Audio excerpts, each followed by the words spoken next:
Naglabas ng administrative order ang Department of Agriculture noong 2012. Inuutusan nito ang lahat ng mga nagtitinda ng karne sa palengke na magkaroon ng freezer. Mahigpit itong ipinatutupad sa Marikina City Public Market. Sa katunayan ay may sariling ordinansa ang lungsod tungkol dito. Sabi nila, mahal daw, mahal. Kaya lang sabi ko, yan ang hanap buhay mo. So kailangan, chilled ang produkto mo. Kailangan meron kang chiller. Kung ayaw mong bumili ng chiller, kailangan yung sariwa itinda mong karne, hindi yung mga frozen o chilled product. Ang sinumang lalabag sa ordinansa ay pagmumultahin ng 5,000 piso. Kukumpiskahin rin ang mga panindang karne. Ito yung chiller, ang nilalagay dito, yung mga chilled product natin. Dati mga frozen sila, so ang ginagawa nila dito, pag nataw na yon, dito ilalagay. Supposed to be, meron silang mga freezer, nakita sa loob yung mga freezer. So pagka freezer yun, pagka malapit ibenta yun, aalisin nila doon para para lumambot. Pagka malambot sila, ilalagay na nila dito yon para ma-maintain nila yung tamang lamig. Mayroon din silang cold storage facility kung saan pwedeng ilagay ang mga tirang karne. 2 piso kada kilo ang bayad dito. Yung mga natitirang karne ng mga tindera natin during peak season, dito na nilalagay. Kasi hindi namin nire-recommenda na yung mga natirang karne nalalagyan ng iyelo. Kasi alam naman natin ang iyelo, ang temperatura niyan, hindi niya kayang itigil ang multiplication ng mga microorganism.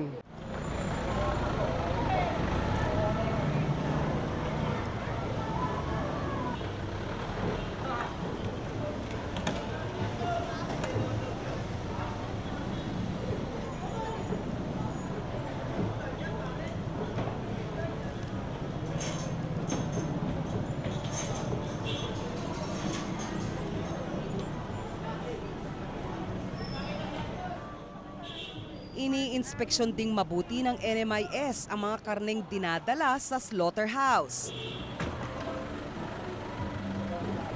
Ito po yung timbre nila. Sa palengke, malalaman kung aprobado ng NMIS ang karne kung may tatak ito at meat inspection certificate. Ito yung sinasabi namin, galing yan ng NMIS. Tapos makikita mo nakalagay diyan. On date, kung ilang baboy yung binenta nila. Sinasabi namin to na pag pupunta ka sa mga meat stall, kailangan titignan mo kung meron silang permit. Pag wala, i-report mo sa amin. Pag wala maipakita, pwedeng kumpiskahin lahat ng produkto. Nasaan ng permit, saan ang galing yung karne na yan. Pati ang kalinisan sa palengke ay binabantayan ng NMIS. Stainless ang gamit na patungan ng mga karne sa mga stall sa Marikina.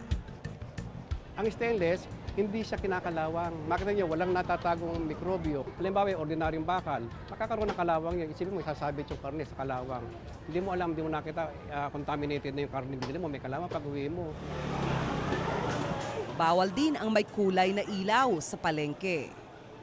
Kasi pagka daylight kasi, makikita mo yung totoong kulay ng karne. Hindi katulad ng mga ilaw na mga mapupula. Minsan may diferensya ang karne, akala mo maayos dahil mapula. Dito, hindi madadaya ang tamang kulay ng karne. Ayon sa NMIS, madaling matukoy kung ang karneng binibili ay ligtas sa pamamagitan ng itsura nito. Nakadepende raw sa edad ng baboy ang kulay nito. Sa baboy na 2 taon pababa, ang kulay ng karne ay medyo light or pinkish. Pero yung sa mga may edad na, na baboy, nagiging dark red ang kulay ng baboy. Hindi rin dapat malansa o maasim ang amoy nito. Abay, ang consumer dapat gamitin niya ang kanyang mga senses. Hipuin niya ng kanyang kamay, sitiit lang na malinis ang kanyang kamay, kung ito ay malansa o hindi. Madikit sa kanyang kamay yung naturang karne.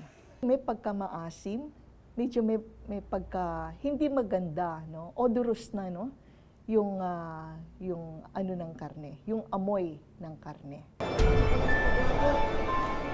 Hindi lang tayo dapat basta bumili ng murang karne sa pamilihan. Suriin kung ligtas ba itong kainin at tiyaking hindi ito puslit. Sa bawat pisong natitipid kasi sa pagtangkilik sa mga ito, nalalagay sa peligro ang kabuhayan ng mga tulad ni na Arsenio at LV na patas na naghahanap buhay para kumita.